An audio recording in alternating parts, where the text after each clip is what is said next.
kadang mikir hidup gue ini sebenarnya ujian kesabaran buat manusia lain. Soalnya tiap gue lewat, gue bisa lihat jelas ada yang nengok 2 kali, 3 kali, bahkan ada yang sampai nabrak tiang listrik gara-gara matanya nggak mau lepas dari muka gue.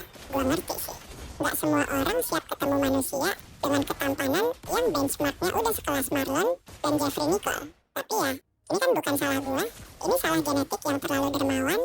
Ada satu momen, gue lagi nyantai di halte, tiba-tiba ada angin lewat. Rambut gue sedikit berantakan, dan entah kenapa semua orang di radius 5 meter langsung diam. Kayak dunia ngepost cuman buat nyimpen momen itu di memori mereka.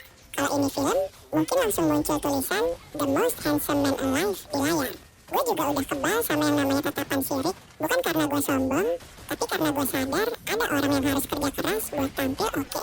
Sedangkan gue lahir-lahir udah kayak cover boy. Gue cuma khawatir satu hal, kalau NASA tahu gue ada di bumi, mereka mungkin bakal salah deteksi, ngira gue ini bintang baru yang jaraknya cuma beberapa meter dari permukaan tanah. Gue pernah jir, waktu itu gue masih murid baru di sekolah. Gak banyak yang kenal gue, karena gue emang tipe orang yang gak suka banyak omong. Dateng, duduk, belajar, pulang. Udah, aura gue di kelas ya cuma pendiam, tapi punya tatapan dingin yang entah kenapa bikin orang lainnya. Suatu hari, nyokap nitip makanan buat gue, tapi karena dia gak bisa nganter langsung, dia titipin lewat sepupu gue yang kebetulan satu sekolah. Sepupu gue ini keliling nyari gue, dia tanya ke beberapa murid di sekitar, lo lihat Mayan gak? Karena gue murid baru, mereka pada bingung, Mayan siapa? Sepupu gue akhirnya nyoba ngasih clue, yang cowok cakep itu loh. Tapi anehnya mereka masih bingung juga, mungkin karena di sekolah itu banyak yang ngerasa cakep. Jadi gak langsung kepikiran gue. Akhirnya sepupu gue ngeluarin senjata pamungkas, yang pendiam sama cool banget di kelas. Dan di detik itu juga, semua yang denger langsung ngeh, oh itu dia. Gak pakai tanya lagi, gak pakai mikir lama, ternyata waktu itu gue lagi di kantin, duduk sendiri sambil makan pelan-pelan, gak terlalu merhatiin sekitar. Sepupu gue nemuin gue, kasih makanannya, dan gak bilang apa-apa. Tapi pas pulang sekolah, dia cerita semuanya. Gue yang denger langsung diam sebentar, nyengir tipis. Dalam hati gue cuma mikir, gue beneran dikenalin cuma dari kata pendiam sama cool, Sigma Vibes detected. Lo tau gak? Dunia ini sebenarnya punya pusat gravitasi baru. Gue, bukan karena gue ilmuwan, bukan karena gue super kaya, tapi karena gue terlalu keren sampai semesta pun ikut ngelirik. Setiap gue jalan, lantai seolah bilang, gila, ini langkah kaki manusia atau malaikat turun ke bumi. Cewek-cewek sampai lupa cara napas. Cowok-cowok langsung krisis identitas. Gue gak butuh pengakuan, karena keberadaan gue udah jadi bukti otentik kalau gue adalah manusia tergantung di dunia. Setiap kata yang gue ucapin kayak quote legendaris, padahal gue cuma bilang gue haus. Gue keren bukan karena gaya, tapi karena aura.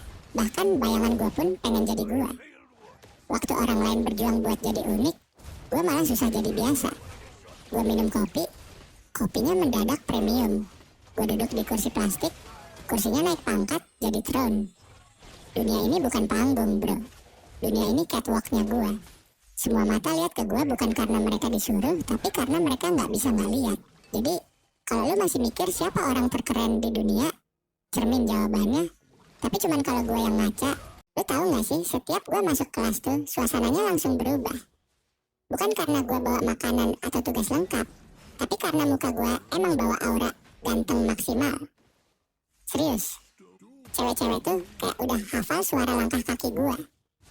Baru masuk kelas aja, langsung ada yang bisik-bisik, ih, dia datang. Kipas angin kelas muter ke arah gue terus, seolah-olah dia juga pengen nguatin aura ganteng gue, biar nyebar ke seluruh ruangan. Cowok-cowok lain, ya cuma jadi background.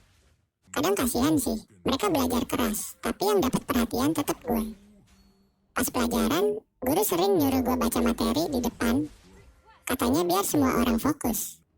Tapi gue tahu maksud tersembunyinya, dia cuma pengen lihat gantengnya gue dari dekat. Gue juga ngerti sih, gak semua hari orang bisa dapat view secakep ini. Waktu ujian, gue ngerjain soal sambil ngaca di belakang pulpen. Bukan karena sombong, tapi karena tiap kali gue lihat muka gue sendiri, inspirasi langsung ngalir. Nilai bagus bukan karena belajar, tapi karena ganteng gue bikin otak ikut aktif.